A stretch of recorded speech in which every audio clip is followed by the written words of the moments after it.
नमस्कार। ग्रहों की गोचरीय स्थिति पर रेगुलर वीडियो पाने के लिए साप्ताहिक राशिफल, मासिक राशिफल, त्रैमासिक राशिफल और ग्रहों के बाकी गोचर पर भी रेगुलर अपडेट्स पाने के लिए, जिसके हिसाब से आप अपने जीवन में थोड़ी गाइडेंस प्राप्त कर सकें, इसके लिए मेरे चैनल को अवश्य सब्सक्राइब करें। जिन लोगों ने सब्सक्राइब कर रखा है वो ऑल ये जो नोटिफिकेशन सेटिंग होती है इसको क्लिक करें, क्योंकि कभी कभी कुछ लोग बोलते हैं उनको नोटिफिकेशन नहीं मिलती। आशा करता हूँ चैनल को सब्सक्राइब करेंगे और रेगुलर वीडियोस अवश्य आप देखेंगे। नमस्कार। ओम गणेशाय नमः। ओम नमः शिवाय।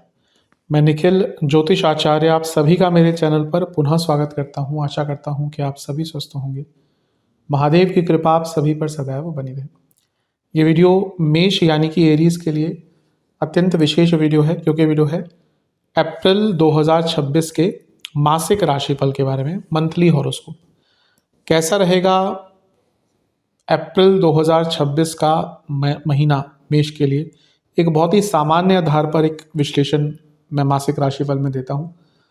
मेरा जो मासिक राशिफल होता है वो जीवन की जो प्रमुख चीज़ें होती हैं, मुख्य एरियाज होते हैं, उन पर आधारित होता है। जैसे कि सामान्य विश्लेषण, फिर करियर, फिर business, income, investment, love life, married life, students और सेहत, और फिर उसके बाद में कुछ उपाय। यदि आपकी लग्न राशि या चंद्र राशि मेष है, दोनों ही देख सकते हैं गाइडेंस के लिए। जहाँ से आपको रिलेट और सूट ज़्यादा करता है वहाँ से देखिए। व्यक्तिगत तौर पे मेरा मानना है लग्न से देखेंगे तो अच्छा है। इनकेस नहीं पता है आपको अपनी लग्न राशि, तो अपनी चंद्र राशि से भी इसको देख सकते हैं। शुरू करते हैं इस अत्यंत महत्वपूर्ण राशिफल का सामान्य विश्लेषण के साथ। शुरू करते हैं अप्रैल के मासिक राशिफल का सामान्य विश्लेषण के साथ। कुछ लोगों ने ये डिमांड किया था कि जो गोचर है महीने के वो साथ में लिख दिया करें, ताकि वो रिलेट कर पाएँ, क्योंकि लंबा होता है राशिफल और एरियाज जाते हैं, सामान्य और फिर करियर। कभी कभी हो सकता है मैं डेट नहीं बता पाता हूँ जब मैं विवरण दे रहा हूँ। तो इस महीने के प्रमुख जो गोचर हैं या कुछ सेंसिटिव पॉइंट्स हैं, मैंने पूर्णिमा और अमावस्या को भी इस महीने से इंक्लूड करना शुरू किया है। 1 तारीख को पूर्णिमा, 2 अप्रैल को मंगल का गोचर मीन में होगा, यानी कि आपके 12वें भाव में। 11 अप्रैल को बुध का गोचर मीन में होगा आपके 12वें भाव में। 14 अप्रैल को सूर्य का गोचर होगा आपके लग्न में। 17 अप्रैल को अमावस्या पड़ेगी तिथि। ये जो अमावस्या तिथि होगी तो ये आपके लग्न भाव में ही लगेगी, क्योंकि सूर्य और चंद्रमा की जोड़ी वहाँ पर होगी। 19 अप्रैल को शुक्र का गोचर होगा वृषभ में, यानी कि वो आपके धन स्थान में आकर बैठ जाएंगे। और 30 अप्रैल को बुध जो है वो जो मेष में आकर बैठ जाएंगे। तो इनको हम लेते हुए चलेंगे पूरे विवेचन में। सबसे पहले तो लग्न पर अगर हम देखें तो लग्न पर शुक्र का प्रभाव रहेगा ऑलमोस्ट 19 अप्रैल तक। तो ये बहुत अच्छी चीज़ है। आपके धन स्थान के स्वामी और सप्तमेश लग्न में है। 19 अप्रैल तक विवाह का बहुत अच्छा योग है, पद प्राप्ति का बहुत अच्छा योग है, धन का बहुत अच्छा योग है, लग्जरीज का बहुत अच्छा योग है और संपन्नता का बहुत अच्छा योग है। शुक्र एक नैसर्गिक शुभ ग्रह है, तो ये कहीं ना कहीं व्यक्ति के जीवन में शुभता बढ़ाते हैं, व्यक्ति के जीवन में संपन्नता बढ़ाते हैं। But at the same time शुक्र का केतु से संबंध, वो भी पंचम से त्रिकोण में और सप्तम से सप्तम में, लव लाइफ, मैरिड लाइफ दोनों में ही फिजिकल इंटीमेसी से लेकर कमिटमेंट इश्यूज से लेकर, not commitment issues rather as per se, but physical compatibility और डिटैचमेंट, ये दोनों अवश्य लेकर आता है। थोड़ा लालच से बचे और थोड़ा खर्चे, अगर आपकी इनकम अगर आपकी इनकम लिमिटेड है तो थोड़ा अपने खर्चों पर नियंत्रण रखें, क्योंकि शुक्र लग्न में आते हैं तो व्यक्ति को लगता है कि मेरे से बड़ा राजा कोई नहीं, भले ही उसका बैंक बैलेंस वो अलाउ नहीं करता हो। तो थोड़ा सा अपने खर्चों पर नियंत्रण रखेंगे तो अच्छा है। कला से संपूर्ण रहते हैं वो लोग जो शुक्र जिनका अच्छा होता है, या लग्न में होता है, 12वें में होता है, तीसरे में होता है, चौथे में होता है, पंचम में होता है। तो लग्न में शुक्र का गोचर करना अपनी कला, अपनी कलात्मक साइड जो भी अगर है आपकी, क्योंकि हर व्यक्ति के अंदर कला नहीं होती, ये भी सत्यता है। क्योंकि हर व्यक्ति को वो नहीं मिलती। कुछ लोग गंधर्व होते हैं, कुछ लोग बचपन से ही बहुत ज़्यादा इस कला को समझते हैं। तो अगर आपके अंदर वो तत्व है कला का, तो उससे जुड़िए। आप भले ही अपने जीवन में बहुत बिजी हो गए हो, लेकिन अगर आपके अंदर कोई भी कला का तत्व है, उसको अपने से जोड़ के रखिए, वो आपको संपूर्ण करेगा। मैरिड लाइफ में जैसे मैंने कहा थोड़ी प्रॉब्लम रहेगी, लेकिन क्योंकि शुक्र लग्न में है तो थोड़ा चीज़ों को सुलझा सकते हैं।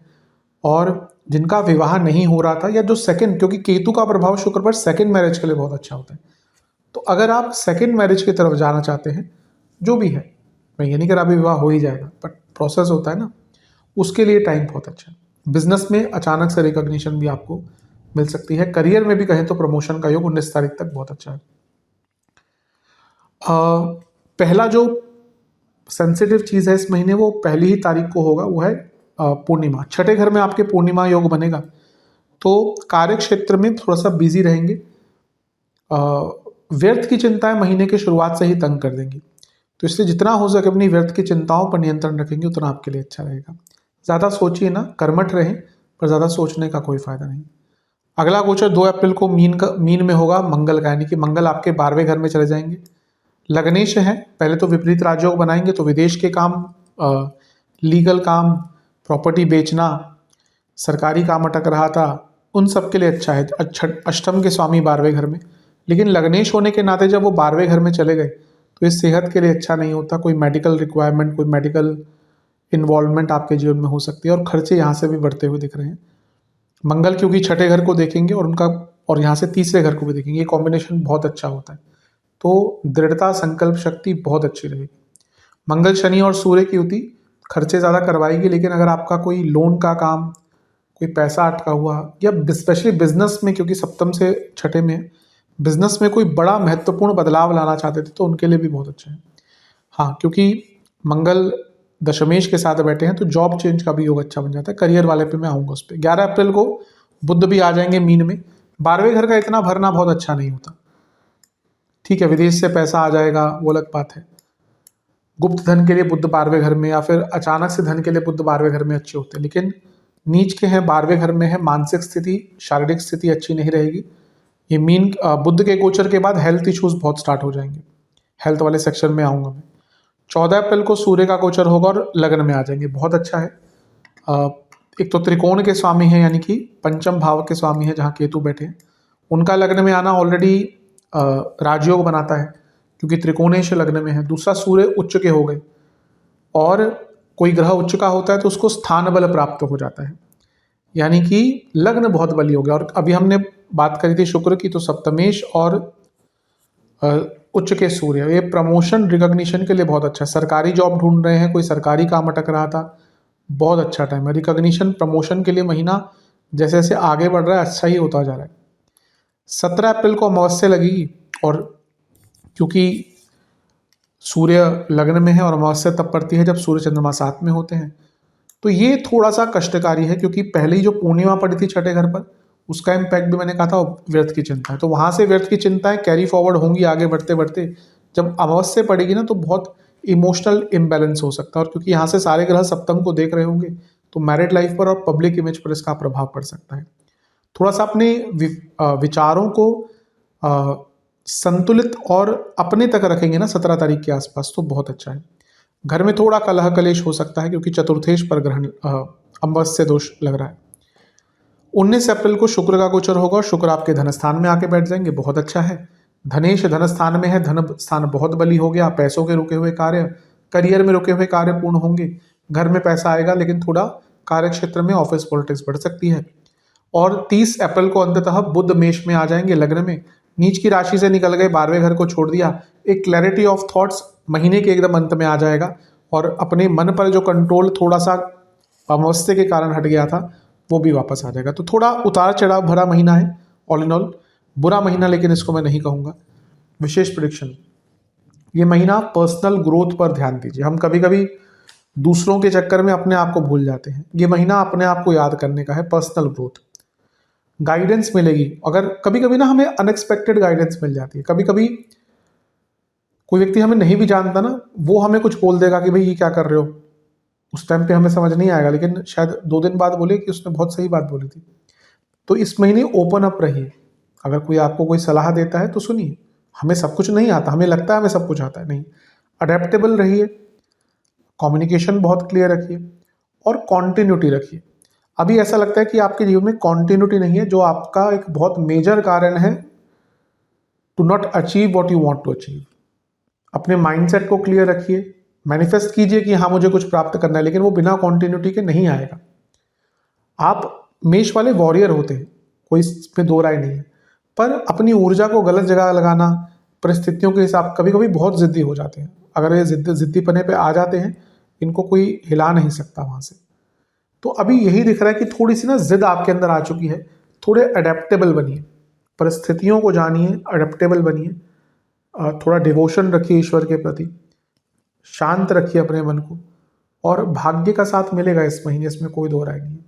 अतीत से जानिए, पास्ट से कुछ सीखने की कोशिश कीजिए। इस महीने बहुत कुछ ऐसा आप जान पाएंगे जो शायद आपके जीवन को बदल सकता है। अपने रिलेशनशिप पर काम कीजिए। जब हम रिलेशनशिप की बात करते हैं तो गर्लफ्रेंड बॉयफ्रेंड नहीं होता, बहुत होता है। हर हर रिलेशनशिप अनिवार्य है, माता पिता, बच्चे, भाई बहन, कजन, दोस्त। तो अगर किसी से टूट गए, रिलेशनशिप खराब हो गए, आप समय नहीं दे पाए, तो कोई बात नहीं, अपनी तरफ से। अभी कभी कभी क्या होता है, हमारे अंदर ईगो होता है, उसने मुझे कॉल नहीं किया तो मैं क्यों करूँ। मेरे हिसाब से रिश्तों में अगर हम आ गए तो खराबी होते हैं। तो कभी कभी अपना हम तोड़कर हमें चीज़ों को ठीक करना चाहिए। तो इन सब चीज़ों पर ध्यान दीजिएगा। अगर कुछ चीज़ें जिनसे बिल्कुल बचना है वो है ओवरबर्डन, अपने स्पेशली मेंटल ओवरबर्डन। रिसेप्टिव रहिएगा, जैसे मैंने पहले भी कहा था। अगर आप रिसेप्टिव नहीं रहे, यानी कि आपने लोगों की बातों पर ध्यान नहीं दिया, लोगों की राय को नज़रअंदाज किया, वो आपको ही तंग करेगा। अगर सही टाइम पे क्रिएटिव नहीं हो पाए, सही टाइम पे जैसे मैंने कहा अडेप्टेबल नहीं हो पाए, तो भी दिक्कत होगी। और ज़्यादा बोलना, इन सब चीज़ों से बिल्कुल बच के रहना है। महीना मैं बुरा नहीं कहूँगा, लेकिन जो भी मैंने कुछ चीज़ें अंकित करी हैं जो नेगेटिव साइड पर है, उनका ध्यान दीजिएगा। करियर की तरफ चलते हैं। लग्न में शुक्र हैं, तो जैसा मैंने शुरू में कहा था सप्तमेश हैं। तो अगर आपके ऑफिस में प्रमोशंस की बात चल रही है, प्रोसेस, क्योंकि रैंडम प्रमोशंस तो कभी ही होती हैं कि ना, चलो आपने कुछ बहुत अच्छा कर दिया, या कुछ ऑफिसेस में होता है कि भाई आप रैंडम प्रमोशंस कर देते होंगे, पर यूजुअली एक प्रोसेस के तहत होता है। तो अगर वो प्रोसेस इस टाइम पे चल रहा है या ड्यू है, तो ये महीना बहुत अच्छा है प्रमोशन के लिए, क्योंकि सप्तमेश लग्न में है और सप्तम को देख रहे हैं। सप्तम भाव प्रमोशन के लिए बहुत अनिवार्य होता है। दूसरा दशमेश यानी कि शनि भी सूर्य के साथ बैठे हैं, तो और फिर सूर्य का जो भी गोचर होगा वो भी लग्न में ही होगा। तो all in all very favourable month in terms of promotion. लेकिन दशमेश क्योंकि 12वें घर में सूर्य के साथ है, निरंतरता से बॉसेस से अनबन होगी। कुछ भी ऐसा मत बोलिएगा कि आपके बॉस के ईगो को हर्ट हो जाए, क्योंकि बॉसेस का ईगो सबसे बड़ा होता है, बाकी दिमाग हो ना हो, लेकिन कभी कभी ऐसा होता है कि आपकी उनसे कंपैटिबिलिटी बने ना बने, आपकी उनसे विचारधारा बने ना बने, आप नॉर्मल भी कोई मजाक कर दो, पर एक बार उनके ईगो पे आप अगर हर्ट कर दो तो फिर बॉसेस से बहुत प्रॉब्लम होती है। कई बार ऐसा होता है कि ना, देखा जाता है कि मे बी आपके जो बॉस हैं वो, मैंने जो दिमाग की बात करी, मतलब कि इन द सेंस कि मे बी वो शायद आपसे ज़्यादा कैपेबल ना हो, मे बी वो आपसे ज़्यादा बुद्धिमान ना हो। बहुत बार ऐसा होता है, क्योंकि एक व्यक्ति ऊपर है डजंट मीन कि वो अच्छा ही हो, भाग्य भी होता है, वो बहुत बहुत चीज़ें होती हैं। पर यहाँ पे अपने बॉसेस को कुछ भी ऐसा मत बोलेगा जो उनके ईगो को हर्ट हो जाए, अदरवाइज आपके लिए महीना कष्टकारी होगा। पहला जो बदलाव है वो पूर्णिमा है छठे घर में। छठे घर में पूर्णिमा लगना नहीं कि पूरा महीना बहुत बिजी जाने वाला है। आप अगर जॉब करते हैं, आपके लिए बहुत बर्डनफुल महीना ये रहेगा, इसके लिए तैयार। एटलीस्ट जो 14 दिन है पूर्णिमा के बाद के, या 15 दिन अमावस्या तक के, वो बहुत आपके बिजी जाने वाले हैं, इसमें कोई दो राय नहीं है। 2 अप्रैल को मंगल का यहाँ पे आना आपके 12वें घर में, क्योंकि वो दशमेश के साथ हैं लेकिन विपरीत राजयोग बना रहे हैं और अष्टमेश हैं, तो जॉब चेंज का अच्छा मौका है। अगर आप जॉब चेंज करना चाहते हैं तो बहुत अच्छा टाइम है। लेकिन फिर से मंगल और सूर्य की उग्रता शनि के साथ है, तो बॉसेस से संबंध बिगड़ते ही जाएंगे, और ये भी हो सकता है बहुत बड़ी आर्ग्यूमेंट आपके अपने बॉसेस से हो जाए, तो वो थोड़ा सा नियंत्रित रखिएगा। 11 अप्रैल को बुध भी आ जाएंगे आपके मीन में, यहाँ से आपके थोड़े से अपने ना कलीग्स के साथ लड़ाई झगड़े होना शुरू हो सकते हैं। और क्योंकि इतने सारे ग्रह छठे घर को देखेंगे, चंद्रमा तो आगे जा चुके होंगे, लेकिन ये दिखा रहा है कि आपकी जो मेहनत है वो इस महीने बहुत ज़्यादा रहेगी, यानी कि आपकी अनिवार्यता, आपकी उपयोगिता, आपका इन्वॉल्वमेंट इन करियर बहुत ज़्यादा रहने वाला है, यानी कि आप बहुत बिजी रहने वाले हैं, तो उसके लिए तैयार रहिएगा। लेकिन गुस्से पर नियंत्रण रखिएगा, फिर से कहूँगा, क्योंकि मंगल सूर्य दशमेश के साथ है और बुध भी आ गया, यानी कि कम्युनिकेशन प्रॉब्लम होगी। और कलीग, पहले तो बॉसेस से था, बुध के गोचर के बाद कलीग से भी वो शुरू हो जाएगा। 14 अप्रैल को सूर्य का गोचर होगा, बहुत अच्छा है, फिर से कहूँगा प्रमोशन के लिए, क्योंकि सप्तमेश का भी अच्छा प्रभाव है महीने की 19 तारीख तक, और फिर तो सूर्य ही लग्न में आ गए 14 तारीख को, जो कारक हैं प्रमोशन के, सप्तम को देख रहे हैं, सप्तमेश के साथ बैठे हैं, बहुत अच्छा महीना है प्रमोशन का। 17 अप्रैल को फिर से अमावस्या पड़ रही है, फिर से मतलब कि पूर्णिमा के बाद जो एक सेंसिटिव डेट होती है, तो 17 तारीख के 2-3 दिन इधर 2 दिन उधर उधर आपसे गलतियां बहुत हो सकती हैं, क्योंकि चौथे घर के स्वामी हैं जो 10वें से सप्तम है। यहाँ पे कभी कभी ना ऐसी गलतियां हो जाती हैं जिससे ना फिर व्यक्ति की इमेज खराब हो जाती है। इमेज खराब इन द सेंस कि भाई आप बड़ी पोस्ट पे आपने कोई बहुत ब्लंडर ऑफ अ मिस्टेक या बहुत चाइल्डिश मिस्टेक कर दी, फिर उसके कारण क्या होता है ना, व्यक्ति उसका वो जो एक ऑरा होता है, एक जो प्रभाव होता है वो कम हो जाता है। अब देखिए कोई बड़ा व्यक्ति को उसके मुंह से चाइल्डिश से बात निकल जाती है ना, तो लोग उसको सीरियसली लेना बंद कर देते हैं। तो वैसा तो, और स्पेशली कार्य क्षेत्र में तो ये होता ही है, तो इसमें थोड़ा सा ध्यान दीजिएगा। 19 अप्रैल को शुक्र का गोचर होगा वृषभ में, धन बढ़ाने के लिए बहुत अच्छा है, तो हो सकता है प्रमोशन हो जाए और धन स्थान में धनेश आ गए तो पैसा बढ़े, इसकी बहुत उम्मीद है। लेकिन जब शुक्र का अर्थ त्रिकोण से संबंध होता है तो ऑफिस पॉलिटिक्स भयंकर होती है, तो 19 अप्रैल के बाद से ऑफिस पॉलिटिक्स भयंकर होगी। कम बोलिएगा, ऐसा बोलिएगा जो आपके चरित्र को खराब ना करे। कभी कभी जब हम नए किसी जगह पे आते हैं हम बहुत कॉशियस रहते हैं कि हम क्या बोल रहे हैं। ये एक ह्यूमन नेचर भी है कि अगर हम लेट्स से कि एक व्यक्ति अगर 6 महीने हुए उसको ऑफिस में, बहुत सोच समझ के बोलेगा। एक व्यक्ति को 5 साल हो चुके तो मजाक भी कर देगा, उसको पता है। पर ये वो टाइम है जब आपका मजाक भी आपको खल सकता है, और specially when it comes to opposite gender, दोनों के लिए ही कहूँगा। तो कुछ ऐसी चीज़ मत कीजिएगा जो आपके नाम को उस प्रकार से खराब कर दे। 30 अप्रैल को फिर से बुध का गोचर होगा, लग्न में आ जाएंगे, 2 उपचय भावों के स्वामी हैं। 30 तारीख को एकदम आ रहे हैं। महीने के अंत में आते आते आपको कोई बहुत बड़ा प्रोजेक्ट अपने करियर में मिल सकता है, उसकी भी संभावना है। तो बुरा महीना तो नहीं है कतई, लेकिन जो भी चीज़ें मैंने सेंसिटिव कही हैं उनका ध्यान दीजिएगा। तीसरे घर में गुरु अतिचारी हैं, अतिचारी मतलब स्पीड बढ़ी है, उच्च अभिलाषी, अतिचारी अभी नहीं हुए, उच्च अभिलाषी, वैसे अतिचारी हो चुके हैं अगर मैं स्पीड के हिसाब से देखूँ, खैर टेक्निकल टर्म बाद में, उच्च अभिलाषी हैं। लेकिन वो तीसरे घर में, तो हो सकता है इस महीने ना आपको कुछ नई स्किल सीखने का भी अवसर अपने कार्य क्षेत्र में प्राप्त हो, और अगर ऐसा होता है तो करिए, हमेशा स्किलफुल। अगर आप जॉब कर रहे हैं, इवन बिजनेस भी कर रहे हैं, कुछ भी है, स्किलफुल होना चाहिए आपके पास। ये देखिए, जो बर्थ है हमें एक एज अ ह्यूमन मिला है, उसको ज़ाया नहीं करना चाहिए। तो इसमें कुछ ना कुछ सीखना ही हमें चाहिए। एक श्लोक है, याद नहीं आ रहा, जिसमें जो ये कहता है कि हाँ, अगर आपका मनुष्य जन्म है तो आपको, अगर आप बिना विद्या बिना कुछ सीखे रहते हैं तो वो बिना किसी काम का आपका मतलब कि व्यर्थ जीवन है। मुझे श्लोक याद नहीं आ रहा, बहुत अच्छा श्लोक था। तो ठीक है, स्पेशल प्रेडिक्शन, थोड़ा सा अपने व्यवहार पर, अपनी बॉडी लैंग्वेज पर नियंत्रण रखिएगा। इंडिविजुअलिटी दिखाइए अपनी, एक इंडिविजुअल अप्रोच रखिए। फ्रेंड्स बनाइए कार्य क्षेत्र में, एनिमीज रखने का कोई फायदा नहीं होता। लड़ना तो बहुत आसान है, लेकिन आप देखिए सफल व्यक्ति के दुश्मन कम होते हैं।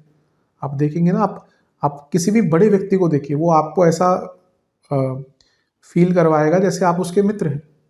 और वहीं आप किसी एक नॉर्मल व्यक्ति से जिस पर थोड़ी सी भी आ जाए ना, उसको लगता है कि मैं ही सबसे श्रेष्ठ हूँ।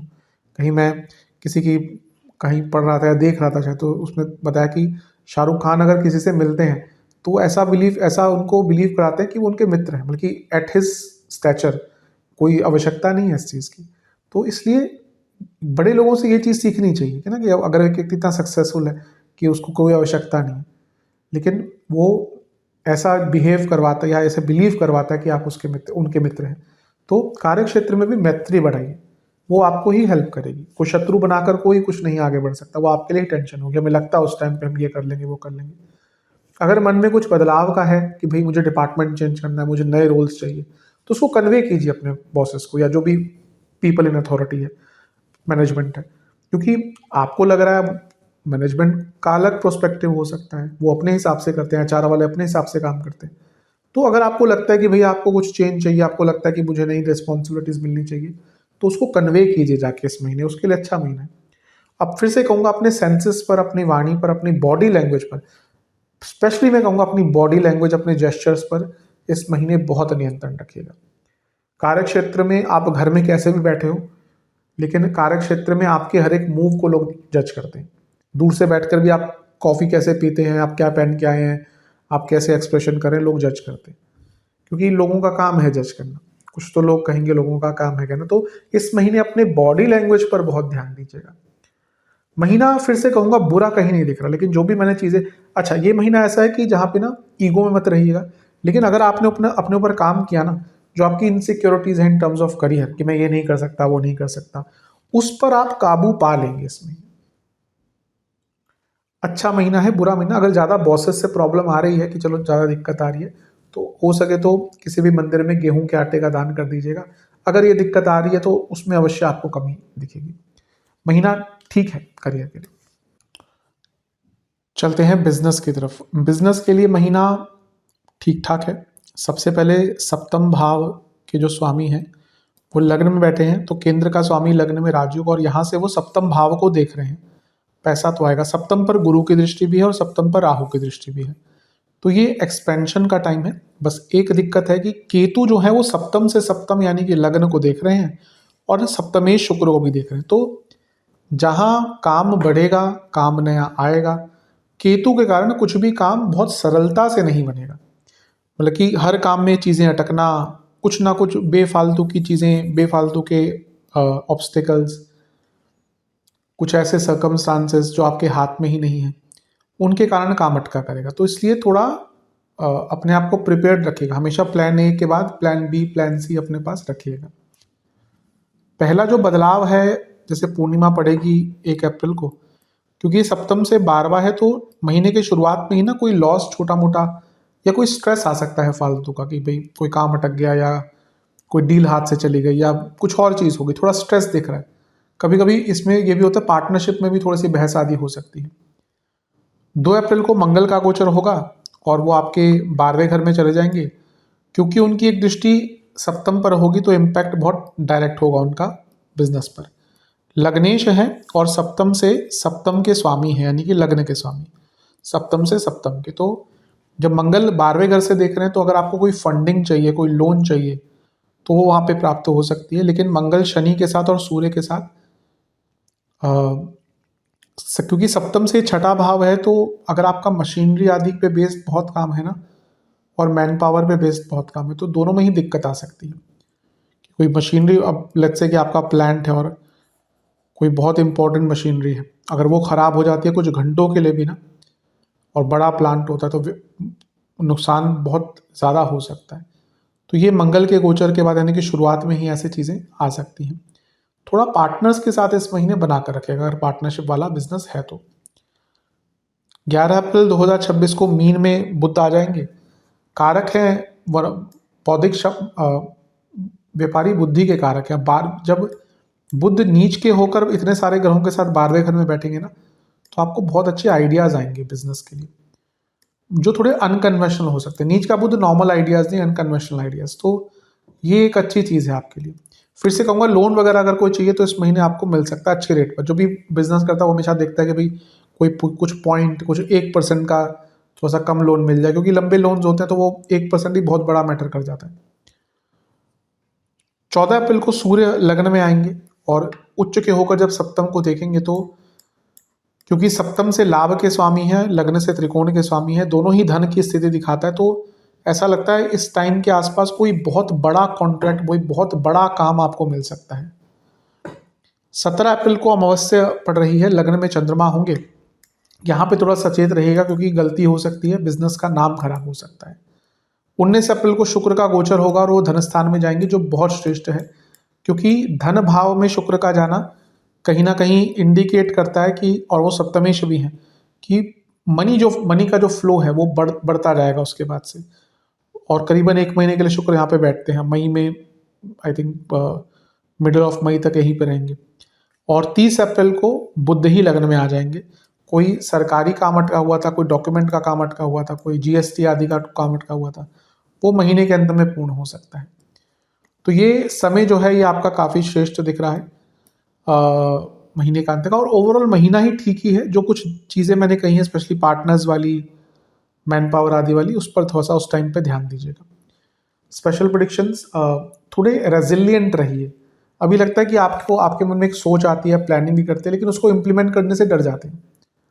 कितने ही हमारे ख्वाब पूरे हो सकते थे अगर हम बस ट्राई कर लिए होते। जब हम थोड़ा सा आगे जी लेते हैं ना, जब 35-40 के हो जाते हैं, तो हमें लगता है काश वो कर लिया होता, काश वो कर लिया होता।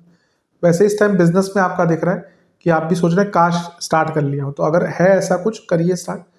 अगर बहुत रिस्की नहीं है, बिजनेस में थोड़ा बहुत रिस्क तो होता ही है, स्टार्ट करिए। अपने ऊपर और अपने आसपास के लोगों पर ट्रस्ट बढ़ाइए। अगर ट्रस्ट डेफिसिट हो गया है, वो बढ़ता ही जाएगा। बदलाव लाना चाहते हैं, उसके लिए महीना अच्छा है। अपने बिजनेस को और स्ट्रेंथन अप कीजिए, अपनी कोर वैल्यूज़ को जानिए बिजनेस में। कुछ बड़े डिसीजन लेने का, मैंने कहा ना कि कभी कभी रिस्क लेना पड़ता है बिजनेस में, तो उसके लिए महीना अच्छा है, पर कैलकुलेटेड रिस्क होना चाहिए। थोड़ी क्रिएटिविटी भी लाइए। अभी लगता है कि आपके बिजनेस में बिल्कुल भी क्रिएटिविटी नहीं है। कम्युनिकेशन बेटर कीजिए और जितना हो सके डिटर्मिनेशन बढ़ाइए। मैंने कहा ना कि यहाँ पे आपके साथ कोई और प्रॉब्लम नहीं, डिटर्मिनेशन की प्रॉब्लम दिख रही है। उस पर काम कीजिए, कॉन्टिन्यूटी पर काम कीजिए, बिजनेस बहुत आगे बढ़ेगा। चलते हैं इनकम, इन्वेस्टमेंट और एक्सपेंसेस की तरफ। जहाँ तक इनकम की बात है, बहुत अच्छा महीना, मैंने पहले ही बताया था। लग्न में शुक्र है, फिर धन स्थान में चले जाएंगे। लाभ स्थान को पूरे महीने बृहस्पति देख रहे हैं। लग्नेश मंगल लाभ शुरुआती भाग में रहेंगे यहाँ पे। अच्छा है महीना पैसे के लिए। इन्वेस्टमेंट की बात करें, शुरुआती 10 दिन बहुत अच्छे हैं, बीच के 10 दिन अच्छे नहीं, अंतिम 10 दिन काफ़ी अच्छे हैं। खर्चे भयंकर होने वाले हैं, खर्चों के लिए तैयार रहिएगा इस महीने। आपका भारवा भाव भरता ही जाएगा। मंगल भी आ जाएंगे, बुध भी आ जाएंगे, सूर्य तो निकल जाएंगे, लेकिन 12वें घर के स्वामी अभी उनकी स्पीड बढ़ रही है, यानी कि गुरु की। खर्चे अनियंत्रित रहने वाले हैं। किन चीज़ों पर होंगे? घर में वृद्ध सदस्य हैं तो उन पर खर्चा होगा। मेडिकल एक्सपेंसेस बहुत दिख रहे हैं। ऑलरेडी कोई क्रॉनिक डिजीज़ है, उस पर खर्चा बहुत होगा। सरकारी कार्यों पे खर्चे बहुत होंगे। बहुत यात्राएं करनी पड़ेंगी, कुछ अचानक से यात्राएं करनी पड़ेंगी। कुछ इन्वेस्टमेंट पर पैसा खर्चा होगा। मे बी आप में से कुछ लोग कुछ इंश्योरेंस वगैरह इस महीने लेने का विचार कर रहे हैं। दिखावे पर बहुत खर्चा होने वाला है। और धर्म की चीज़ों पर, धार्मिक यात्राओं पर, डोनेशन आदि पर भी खर्चा होता हुआ दिख रहा है। खर्चे रहेंगे, खर्चे इस बार थोड़े से अनकंफर्टेबल करते हुए दिख रहे हैं आपको। चलते हैं लव एंड रिलेशनशिप की तरफ। नो कॉन्टैक्ट सिचुएशन, हाँ चांसेस हैं। अगर कोई कॉमन फ्रेंड है आपके, उनके थ्रू अगर प्रयत्न करें तो ज़्यादा चांसेस हैं। नए रिलेशनशिप के भी चांसेस हैं। ये पूरा ही महीना उसके लिए ठीक है, बट थोड़ा मैच्योरिटी के साथ चीज़ों को हैंडल कीजिएगा, डेस्परेशन में आके नहीं, और वास्तविकता के पास रहकर। चांसेस हैं कि नया रिलेशनशिप स्टार्ट हो जाए। जो लोग रिलेशनशिप में हैं, देखिए पंचम में केतु हैं, ऑलरेडी प्रॉब्लम्स चलती ही हैं इसके कारण। मई से है तो थोड़ा सा प्रॉब्लम आ ही रहा होगा। वो डिपेंड करता है कि कुंडली कैसी है। जिनकी कुंडली ऑलरेडी उसमें शुक्र आदि खराब है, सूर्य खराब है, बुध खराब है, सूर्य शुक्र, और या फिर लेट्स से कि आपके शनि भी कह सकते हैं आपके लिए कि अगर खराब है तो फिर ज़्यादा दिक्कत रही होगी। लेकिन ये है कि इस महीने क्योंकि शुक्र की अवस्था अच्छी है और वो 19 अप्रैल तक लग्न में है। अब देखिए, शुक्र को केतु देख रहे हैं, तो मैं ये तो नहीं कहूँगा कि एकदम बहुत सरल हो जाएगा, लेकिन थोड़ा बहुत चीज़ों को ठीक करना है ना रिलेशनशिप में, और आगे बढ़ना है, तो ये महीना उसके लिए ठीक है। प्रॉब्लम्स रहेंगी, बहुत इजी महीना बिल्कुल नहीं है, बट इजी तो कहाँ होते रिलेशनशिप आजकल, लेकिन उस पर काम करने के लिए, थोड़ा सा उसको बेटर करने के लिए महीना अच्छा है। पहले दिन महीने के 1 अप्रैल को पूर्णिमा है, और ये छठे भाव में है जो पंचम से दूसरा है। बिना किसी कारण के महीने के शुरुआती दिन पे ही बहस हो सकती है कुछ लोगों की, तो कम बोलिएगा। अगला गोचर जो 2 अप्रैल को मंगल का होगा वो अच्छा है, क्योंकि मंगल का प्रभाव पंचम से हट गया। तो मंगल और केतु दोनों देख रहे थे, बल्कि दोनों का प्रभाव था, तो बहुत लड़ाई झगड़े आपके मार्च में हुए होंगे, फरवरी के मध्य से मार्च में। 23 फरवरी को शायद मंगल का गोचर हुआ था, तो वहाँ से हुए होंगे। अब वो झगड़े थोड़े कम होना शुरू होंगे। 11 अप्रैल को बुध भी यहाँ से हट जाएंगे।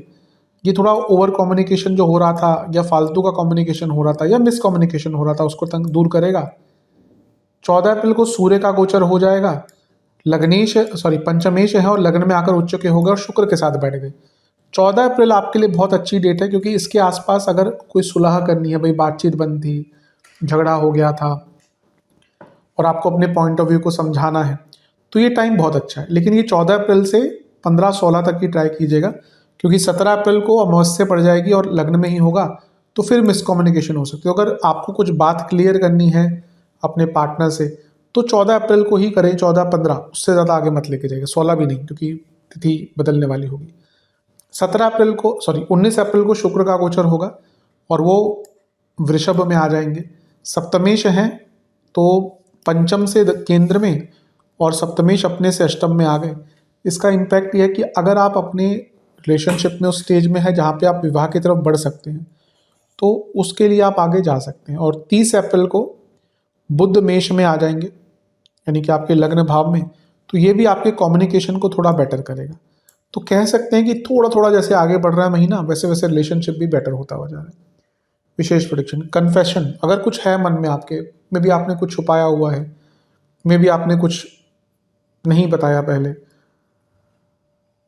और अगर आप चाहते हैं, ये देखिए ये बहुत सेंसिटिव टॉपिक होता है। कुछ ऐसी चीज़ें होती है जो ऑब्वियसली रिलेशनशिप को तोड़ देंगी, पर अगर कुछ ऐसी चीज़ है जो आपके मन में है, कन्फेस करना है, तो बहुत सरल तरीके से देख करके भैया माहौल कैसा है इस महीने बता सकते हैं पार्टनर को।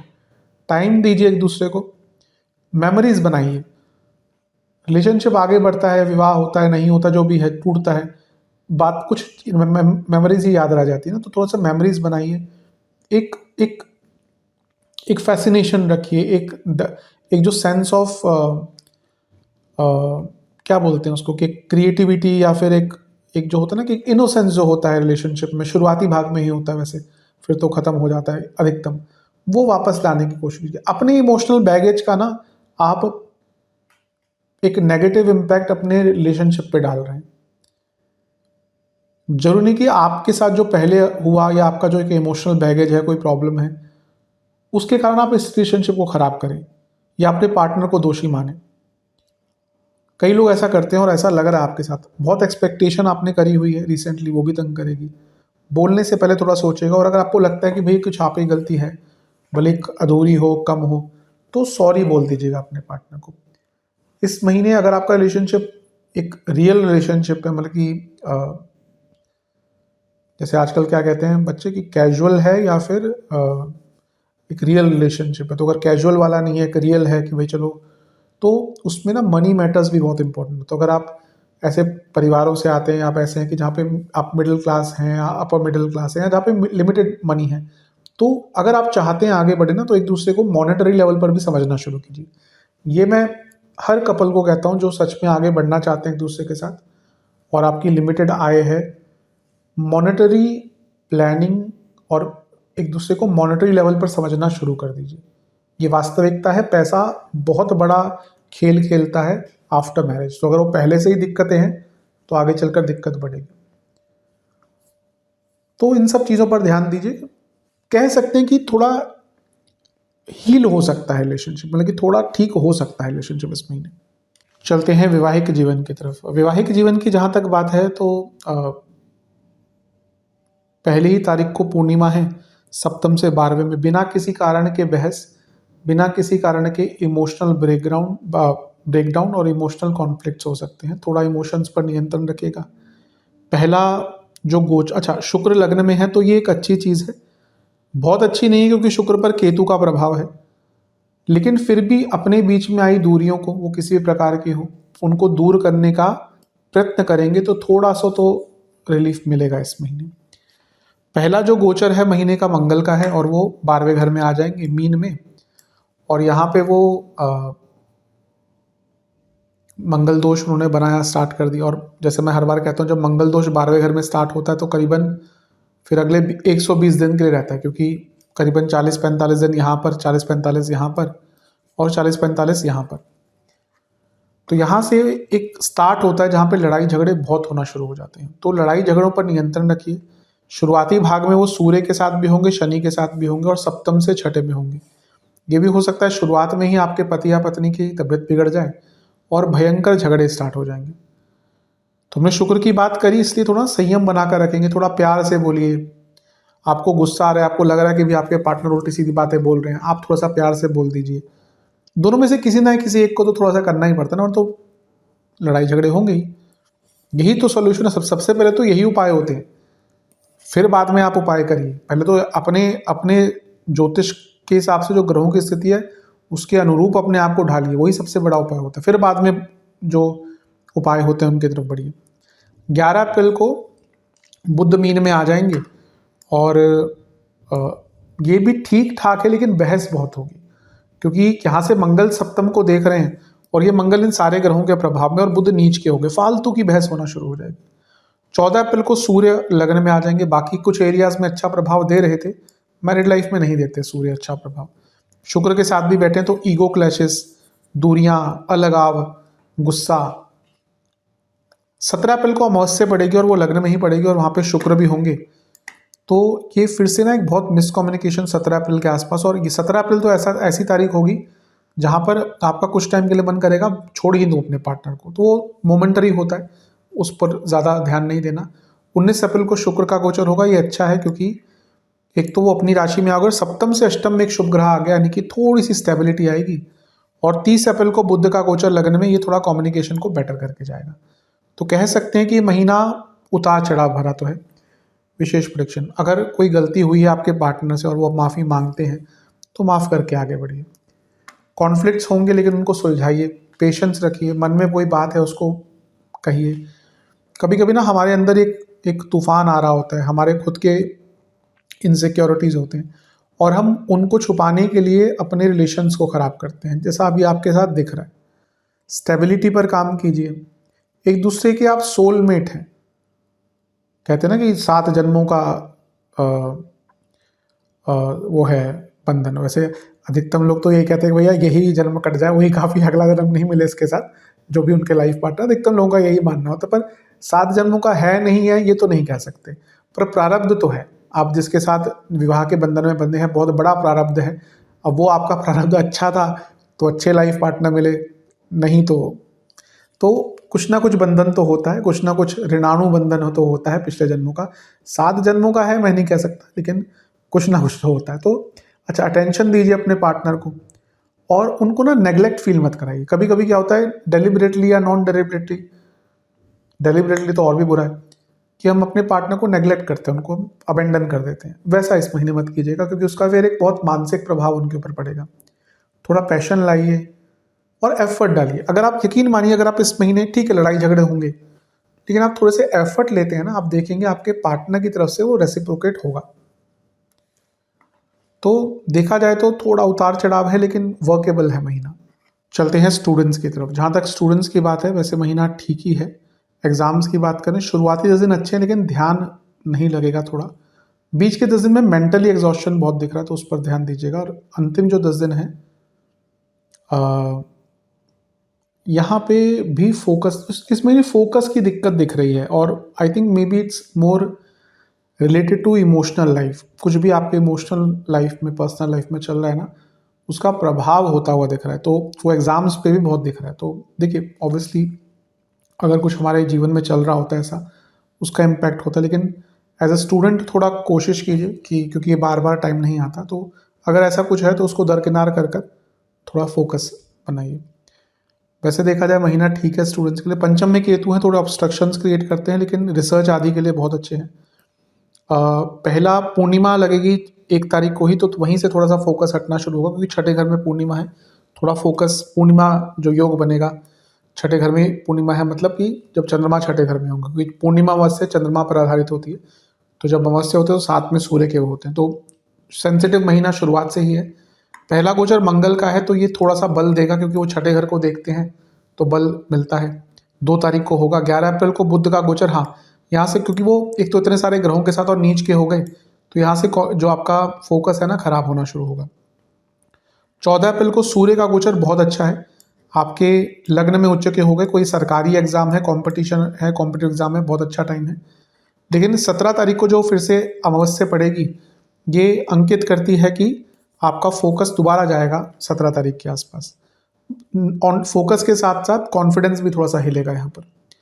19 अप्रैल को शुक्र का गोचर हो जाएगा वृषभ में, ये ठीक ठाक है। यहाँ से थोड़ा सा जो ध्यान ज़्यादा भटक रहा था वो कम होगा। और महीने के अंत में 30 अप्रैल को बुध का गोचर फिर से थोड़ा रिलीफ लेके आएगा। तो महीने के अंत में, अब क्या, महीने का अंत आते आते आपका कॉन्फिडेंस भी वापस आ जाएगा। उतार चढ़ाव है इस महीने में। विशेष प्रेडिक्शन, ध्यान बहुत भटकेगा, प्यार मोहब्बत, रिलेशनशिप, दोस्ती, इनकी तरफ ही ज़्यादा ध्यान देता जाता हुआ दिख रहा है। जैसा मैंने कहा कि इमोशनल लाइफ शायद अच्छी नहीं है जिसका प्रभाव पड़ेगा, और ये सत्य है कि अगर आप हमारी इमोशनल लाइफ अच्छी नहीं होती ना, हमारे काम पर, स्टडीज़ पर, हर चीज़, हेल्थ पर, आप कई लोगों को देखते होंगे जो बहुत अच्छे फिटनेस वगैरह में होते हैं लेकिन कुछ पर्सनल लाइफ में ख़राब होता है, और उनसे आप 2 साल बाद मिलो, पूरा उनका व्यक्तित्व, पूरा पूरा का पूरा बॉडी स्ट्रक्चर बदल जाता है। तो वो तो है ही, लेकिन अगर कुछ ऐसा है तो उस पर काम कीजिए। स्ट्रेस बहुत दिख रहा है इस महीने, शुरू से ही स्ट्रेस रहेगा। कि कोई, अगर आपके पास कोई बड़ा व्यक्ति है, दोस्त हैं आपके बड़े, या कोई सीनियर है, तो उनसे थोड़ी गाइडेंस लीजिए। देखा जाए तो ये महीना काफ़ी अच्छा नहीं, मतलब कि बुरा तो नहीं कहूँगा, पर बहुत ईजी भी नहीं। सेहत की तरफ चलते हैं। जहाँ तक सेहत की बात है, सबसे पहले तो जिनको ब्लड डिसऑर्डर्स रहते हैं, या कोई ऑलरेडी है, कोई हार्मोनल प्रॉब्लम है, बीपी की प्रॉब्लम है, हड्डियों और नेत्र विकार है, उनके लिए महीना थोड़ा ज़्यादा कष्टकारी है। शुरुआती जो 10 दिन है इसमें body heat, indigestion, hormonal problem, nerves की प्रॉब्लम, लोअर बॉडी में दर्द और सियाटिका आदि की दिक्कत जिनको रहती है उनकी परेशानी बढ़ेगी। बीच के जो 10 दिन है इसमें सांसों से संबंधित रोग, ब्रीदिंग इश्यूज, मानसिक विकार, आँखों के रोग, फिर से लोअर बॉडी में, लोअर बैक में दर्द। अंतिम 10 दिन में लाइफस्टाइल डिसऑर्डर, जिनको डायबिटीज़ है उनकी दिक्कत, और गले के रोग और स्किन डिसऑर्डर्स तंग करेंगे। उपाय की बात कर लेते हैं। बजरंग बली को चोला चढ़ाइए, पंडित जी को बोलकर अपने नाम से करवा सकते हैं। बजरंग बली के मंदिर में जो चावल, लाल मसूर की दाल और गुड़ का दान करें। बजरंग बली के सामने बैठकर 2 घी के दिए भी जलाएं, जिनमें कुछ गेहूं और कुछ लाल मसूर के दाने डालें, और वहाँ पर बैठकर हनुमान बाहुक का पाठ करें कम से कम 4 बार, और किसी भी ज़रूरतमंद व्यक्ति को उसकी सहायता करें किसी भी प्रकार से। ये उपाय कर लेंगे तो अवश्य आपको लाभ मिलेगा। आशा करता हूँ वीडियो काम आएगी। चैनल पे अगर आप नए हैं सब्सक्राइब कर लीजिए, वीडियो को लाइक कर लीजिए। मिलता हूँ अगली वीडियो में, तब तक के लिए ओम नमः शिवाय।